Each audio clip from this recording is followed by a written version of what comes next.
Welcome to our channel. Today we how to set up reviews in UGC collection with Yotpo detailed guide step by step clearly. To set up reviews in UGC collection with Yotpo, start by creating an account on Yotpo's website. Once your account is created, log in to your Yotpo dashboard. Navigate to the settings section found in the left-hand menu.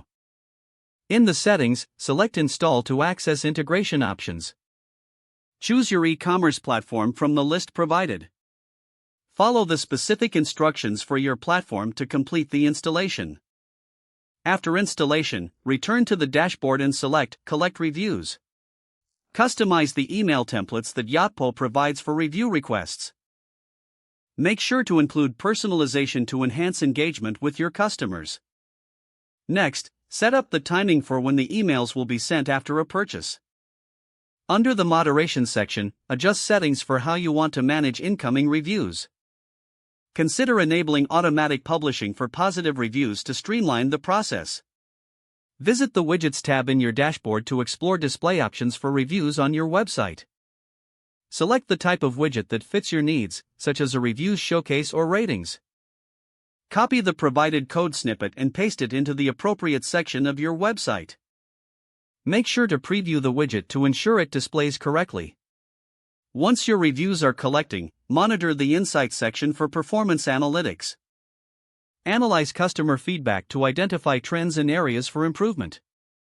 Encourage customers to share user-generated content by setting up a social feed.